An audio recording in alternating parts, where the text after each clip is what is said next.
I'd like to welcome everybody to our session today. What you don't know hurts your users, filling the accessibility knowledge gap in the open source community. My name is Lynn Wehrman. I'm President and CEO of Digital Accessibility by WeCo. We are a locally based digital accessibility firm that was founded in work that I did a long time ago for the state of Minnesota, building one of their first accessible websites. And I often say that I was a really bad web developer, and that has come in handy for me understanding how to teach people about accessibility. But we're really fortunate today that we have two people that are way smarter than me. Our lead accessibility specialist, Tyler Malone, who is tuning in from Virginia, and our principal accessibility specialist, Dane Dunn, who's tuning in from Kansas. How this talk got started was because we have been at this conference for a couple of years. Last year we featured, if any of you were part of that, we featured a client of ours from General Mills and a client of ours from Hennepin County talking about how they got accessibility efforts going. And I was talking in a team meeting about, well, we have to figure out what we'd like to do at OSN this year. And Tyler and Dane started talking about all of the things that bug them about open source software. And we realized that we had a really good panel topic for you. So I would like to just start out asking Dane and Tyler to talk just a little bit about themselves and how they came into the industry, and anything else that they want to share. Dane, would you like to start? Sure, yeah. So I've been a principal accessibility specialist here at WeCo for the past few months or so, and before that I was here for several years as an accessibility specialist, and I started out doing accessibility testing for WeCo and then moved on to the staff in 2015 or so. And I came into the accessibility world from my own experiences as a disabled person who lives with both severe visual impairment and ADHD-related cognitive issues and challenges that I have to work with. And I came into the accessibility industry after doing advocacy for myself when I was still in high school, and then I went to college and studied networking a little bit, and then I landed here, and I've been here ever since, so that's how I got here. Thanks, Dane. Tyler? All right. First of all, hi, I'm Tyler. Nice to meet everyone. So as Lynn said, I'm lead accessibility specialist at WeCo. I've been working at WeCo for about 3 years. I'm also a certified web accessibility specialist through the IAAP. I got started in the industry actually as a high schooler. I first got into accessibility in a real way when I participated in a program through the National Federation of the Blind to lobby Congress to pass a bill that ended up causing electric cars to have that crazy alien noise. So you're welcome for that.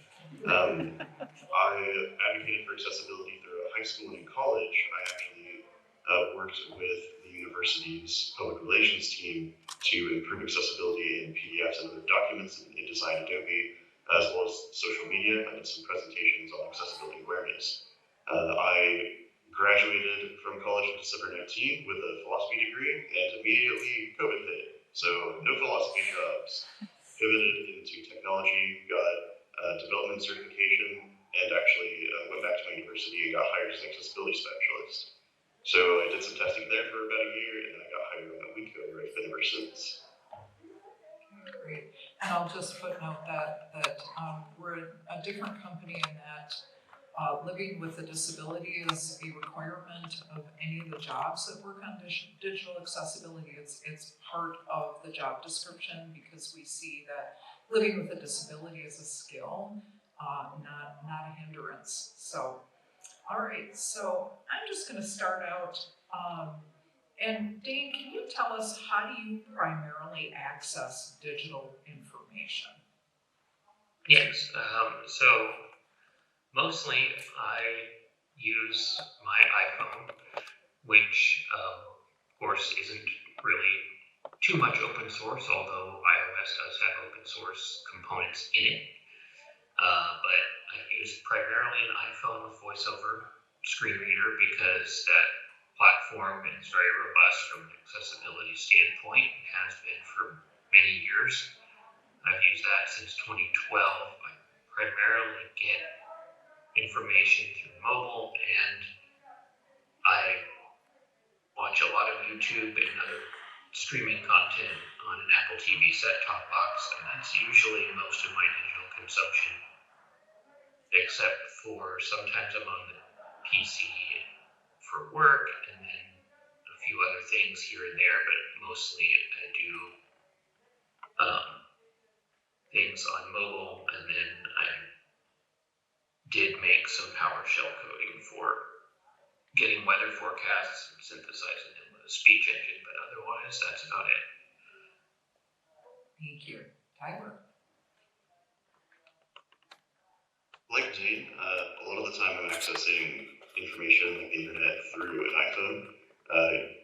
iPhone 14 running iOS 18 using VoiceOver screen reader. I also use, Windows 11 laptop for work, Windows 10 gaming PC at home. Big fan of playing Skyrim. Most of my information consumption is through mobile on an iPhone. It's just more convenient. It's faster for most things. I also have, Google Home Assistant and use Siri for some stuff as well. Tyler, could you just go on to describe what your experience with open source software has been? Of course, yeah. So I have played around with a few different open source projects throughout the years. I'm a bit of a tinkerer. First and foremost, NVDA, the screen reader that a lot of low vision users are very fond of, is open source. That's a great place to start. It's built by NV Access. It's open source. It's on GitHub. You can go and you can contribute. You can look at the code. That is the medium through which I perceive text information. So that's going to be, a big part of the experience. I've played around with a few different projects. I've set up mail servers using Mailbox. I've played around with things like Lime Survey for data collection. I've used Home Assistant to set up some home automation stuff. And I've also played around with a few different Linux distributions, including Arch Linux, because I am brave. Dane, what is your experience with open source software? Yeah, and so like Tyler, I use NVDA a lot. In fact, it is my only screen reader that I use on the PC. And it, of course, is a Windows program, but it is open source, and I use that. I've used that since like many years, probably like 2009, 2010. I started using it when it was in its infancy, and I've used it ever since. I'm not quite as much of a tinkerer as Tyler, but I do have some minimal experience with some Linux distros too. There's a screen reader in there called Orca that I've used. I've used things like FFmpeg for audio encoding and things like that. I do some audio things off to the side as a hobby a little bit. I've used some of that. Used Audacity, the sound editor, things of that sort. But that's most of where my open source experience lies, is in a lot of bigger projects like that. Haven't really touched the open source office suites though. Okay, so what kind of features do you guys look for when you are using open source software? Dane, do you want to begin? Yeah. So when I look for new software or something that I haven't used before, if I'm trying to choose something that I want to look at using, I look at mostly because I'm mostly on a PC, um, and I don't use things like Linux on a daily. But when I look for new things, I tend to look for standards conformance more than too many other things when it comes to accessibility, especially other than having the functionality that I'm looking for in the actual program itself. I'm also looking for how that program conveys itself to the system. Like, is it using the standard user interface controls from the different libraries that are in the system, or is it rolling its own? And if it's doing its own, I usually look at, well, okay, then how does it convey to a screen reader then? Because if it can't, then I can't use it. So I have to be mindful of that, and I'm looking at that kind of stuff before I go too much further into anything.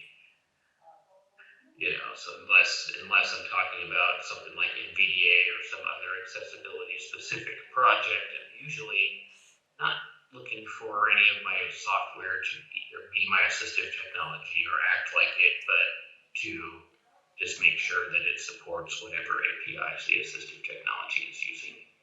And then I go from there to see, okay, if it works on a basic level, then I look to see, okay, how well does it work? Does it give me what I need? And if so, then I tend to use it. And if not, then I either find a solution to it, depending on what the problem is, or if I'm able to, if I have the technical skill to, et cetera, or if I can't, then I try to find another equivalent solution to do what I was trying to do.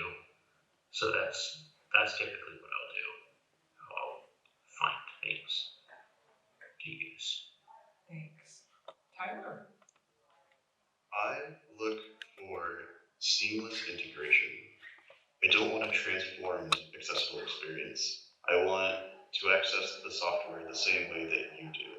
So I'm not looking for an alternative page that gives me all the text. I'm not looking for necessarily something that's going to change the underlying behavior of the system in some way, disable features, modify features. What I'm really looking for is the same features. All I want is for my screen reader to be able to tell me what's going on and to enable the controls to perform the same task in the same way, as similar as possible. I do have a lot of usable vision, so I'm both a visual and non-visual user. I use a screen magnifier sometimes. Sometimes I don't need that. I just use a big monitor because I can read small text if it's big enough. So that's kind of what I'm looking for. Not for you to provide me an experience that holds my hand, but for you to just go, hey, I get it. Sometimes you're going to need this, and this, and I'm going to provide that. But that's it. Yeah, I would second a lot of that too. Just wanting to use it as closely and as I can to what everyone else would be using. So yeah, that's a great point as well. And I think that it's a point that we often make when our company is speaking and presenting is what accessibility to us is often autonomy. We've had lots and lots of examples throughout our experience as a company where we've had people say to us, well, you can just call and get the information, or we can handhold you this way. Or one of my favorite stories is that there was a online grocer that was commonly used by many of us in the Twin Cities who are blind. And we share information, by the way. People with disabilities, different types of disabilities often share information. And there was an update to their shopping app, and people with screen readers could not finish the checkout process. And found out it was because there was like a box that needed to be checked. It was something really simple. And one of our testers used this service a lot. So she called in and she said, hey, something's happened, I can't check out. And they said, well, it's because we've added this box.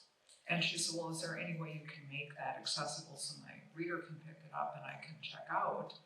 And they said, no, why don't you just call us and place your order?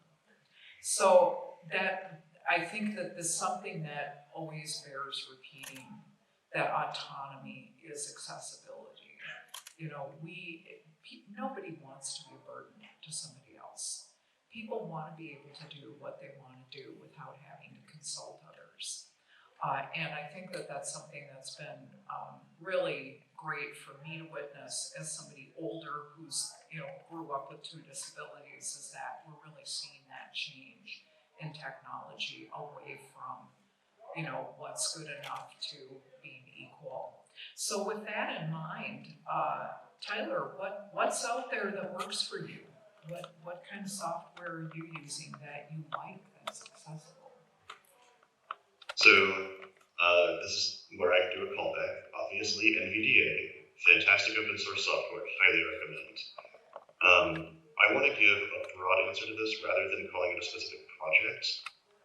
One of the ways, Dave mentioned this a minute ago, one of the ways we solve problems is by finding creative solutions.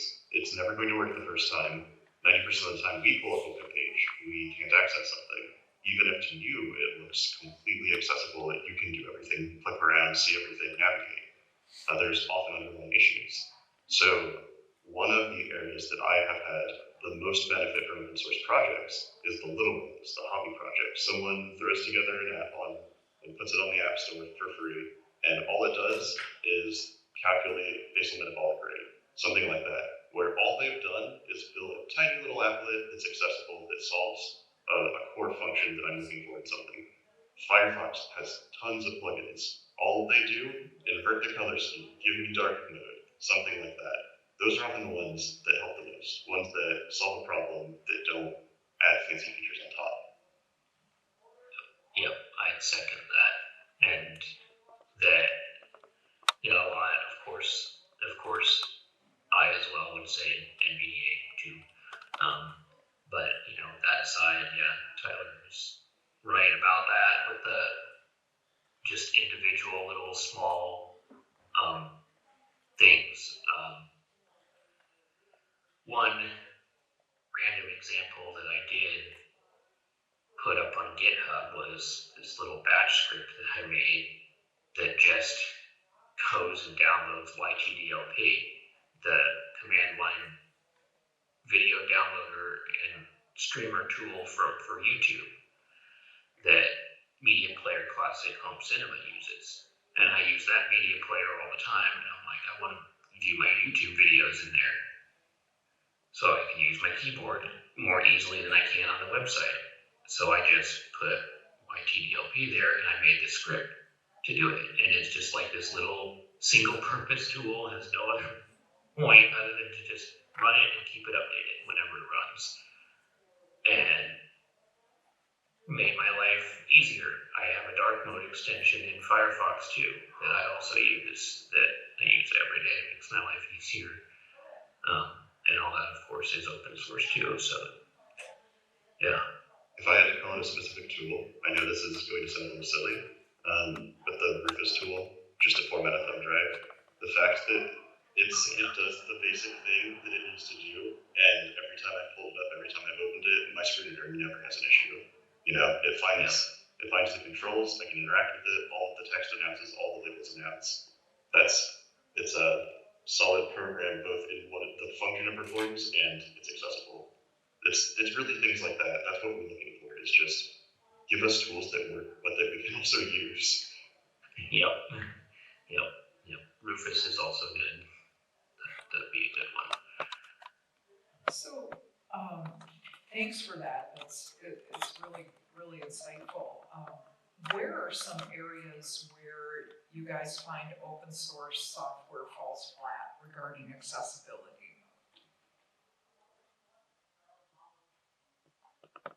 Whoever would like to start? I'll start.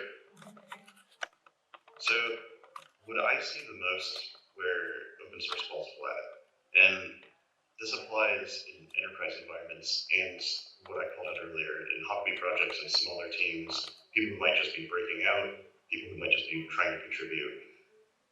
All of development has this idea of pioneering, of moving fast and not looking back when something's broken until it's a big enough issue.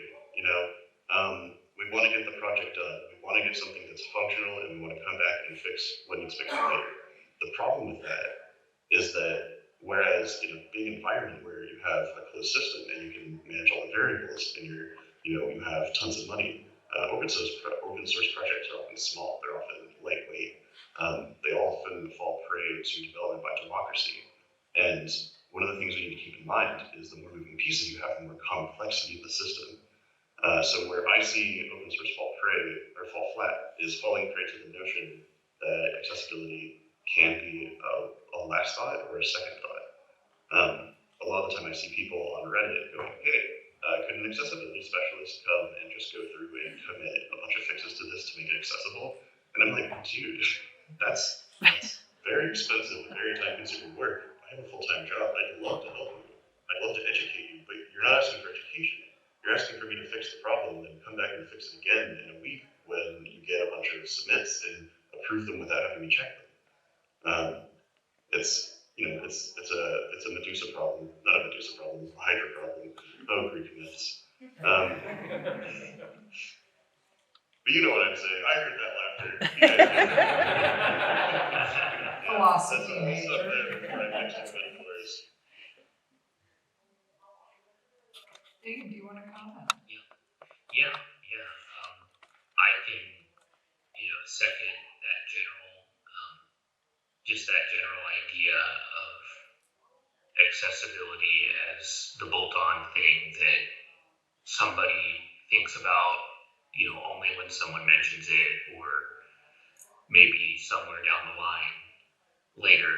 But, along with some of those things that Tyler was mentioning, things that I've noticed that fall flat quite literally are the general rule of Linux, which is to try one's very best to not mess up user space when you update the system. Well, when you think about the accessibility APIs that do exist on Linux, and the fact that the Orca screen reader, which is the main screen reader in the Linux desktop environment, especially, has about 1, maybe 2 developers, and you have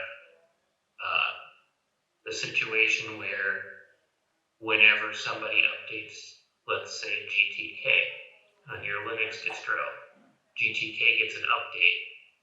Screen reader uses GTK a lot to communicate with the Windows and figure out what's being displayed on the screen so it can convey it to me. And it breaks almost every time you update something because people on the GTK side are not necessarily paying any bit of attention to the fact that we have an accessibility API that needs to be honored. And accidents happen. It just does. But kind of like when you're saying, development by democracy, it just kind of comes to it. So I would say that, the accessibility APIs on open operating systems like Linux really fall flat on their heads because of that all the time. And the new windowing system, I believe it's called Wayland. I haven't been really too deep into Linux in the past few years, but I've heard about some of the newer things, and there was a whole issue with that I was reading about just yesterday, and how it broke the way screen readers even operate in Linux desktop environments, and how there was only like one distro that figured out a workaround to get Orca to even read the installation screen. So a user who was blind couldn't even install the distro because nobody thought to make sure that the accessibility services have the right permissions when the installer loads. So you've got a bunch of people in the audience shaking their heads yes. It happens. I'm sorry, go ahead and finish your thought. But yeah, it looks like we've got lots of people who are probably being like, "Yep, been there, done that." So yeah, it's a common issue that really impacts the accessibility system overall in Linux, like by a long shot. Every time there's a major update to it, blind users end up going like 1 or 2 years back in functionality and features pretty much every time because of it. And I don't even know what the right answer is, to be honest, because everything is so fragmented with the development and by design too. So it's definitely something to think about. So some context here is that I'm not sure everybody's aware of, but in the next 20 to 30 years, the number of people who are blind in the United States is going to more than double because of aging population, because a lot of us, even when we're younger, are actually experiencing illness and disability at a much younger age than we were generations before. So we're seeing, blindness due to cataracts, due to diabetes is a big part of that. So this is not just something that affects like a tiny group of people. It's going to become a super big deal. And we should, of course, that's why a lot of you guys are here, is because you've got hearts to, develop things that are available to everybody, and we want to include everybody, but this is going to become a huge problem for businesses if they aren't addressing this. So we always talk about accessibility at WeCo as it being an opportunity, not a have to, we have to figure this out, or we have to comply. But it's an opportunity. It can be an opportunity in a lot of different ways. It's an opportunity to include more people. It's an opportunity to have a competitive edge over other companies if you get good at it, if you jump on it right away. So I'm wondering, Tyler, if you could start us out talking about what kind of opportunities are there that are being missed, and what ways can developers and designers improve accessibility and maximize those opportunities? Sure. I'd say the biggest opportunity being missed is to start accessibly. Hear me out. So HTML5, for example, all of the components in HTML5 are built to play nice with accessibility. If you're using a div and adding an ARIA rule, and I'm saying this with an angry tone because I know at least one of you has, you've coded, you've done that, we all know, we've made websites that are just divs before. We're all friends here, I'm sorry.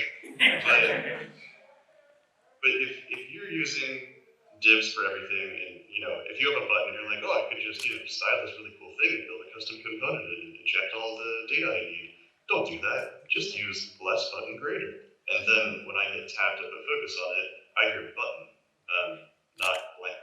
It's things like that. That's an opportunity you're missing. You're not learning how to use your tools. A lot of coding languages now come with accessibility built in. When I was learning how to use C#, I was learning how to go in and build the little forms. We had the ability to set tab index. We had the ability to give everything accessible label. Most languages now have accessibility of some kind built in. I know for a fact we have it in iOS because Apple pushes that really hard. I shouldn't be seeing a single app in the App Store that has any kind of accessibility issues beyond crazy complex components. Learning is the greatest missed opportunity. And that propagates out into what you can fix. You can fix everything that you've built probably as an accessibility issue. If you go back and read the documentation and just go, okay, how would I give this alt text in this system? Within its limitations, how do I give this a label? And you just go learn that one thing. Alt text is one of the biggest issues. Blind people can't see images, but we still need the information they're hiding in images. If you just do that, you're already making a huge difference. It's things like that, the little things, the basic things that we know we can fix. We just need to learn how to use our tools. Case in point, please, after this session, Google Introduction to Accessibility, W3C. You will Go to that page and you will learn the basics of accessibility for free, open source, from the World Wide Web Consortium. Great starting point. That's your first opportunity. As a matter of fact, that is my homework for you. Go for it then. Well, I did pass out WeCo's accessibility checklist to people. If you came in after I was passing those out, there's a chair right up here that still has some checklists. But that's the low-hanging fruit that we tell people who are working on websites. If you at least do this much, you're going to help a lot. So, Big time, yeah. Dean. There's always, I'd say, there's always the basics and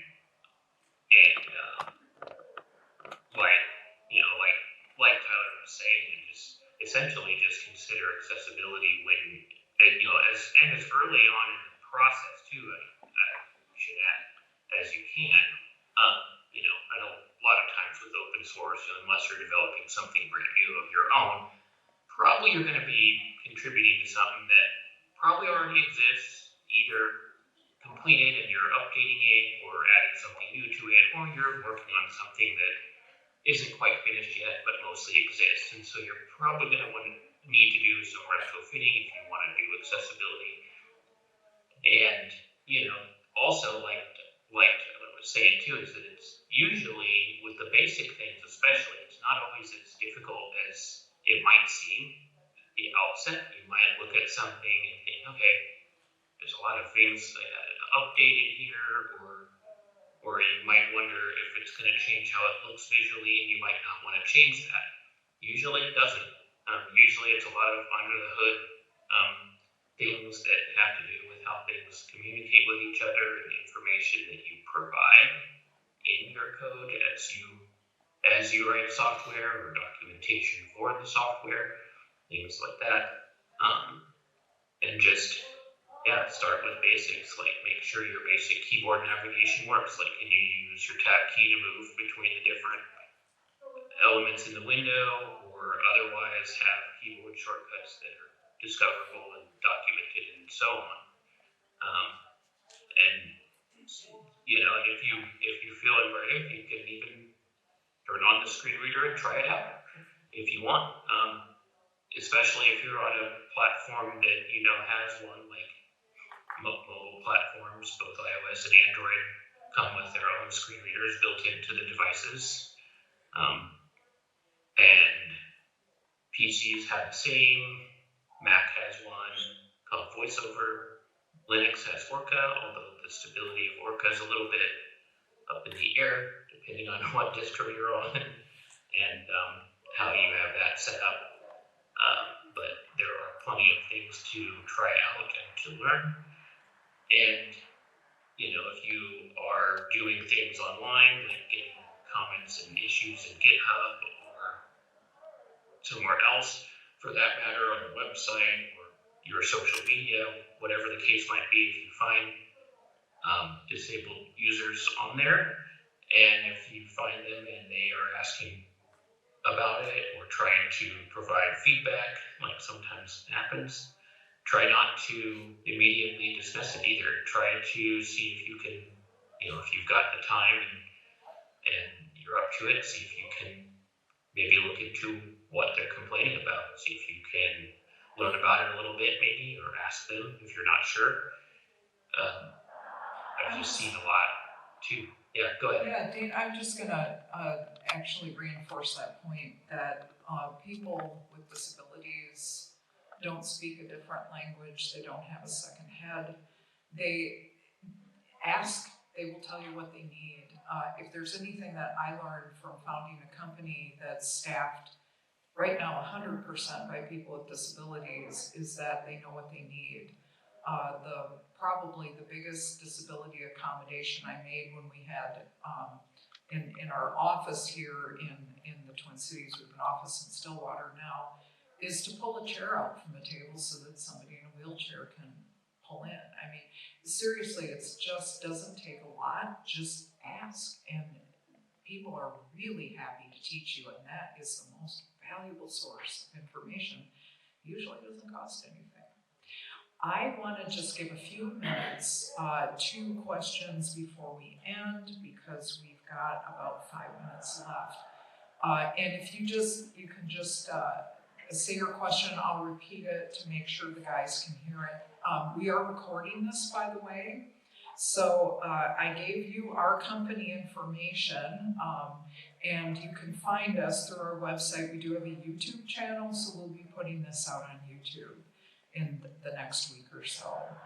Okay, question back there, go ahead. Hi, working at Samsung Smart Things, and it's part of that working kind of hand in hand with a lot of home assistant stuff.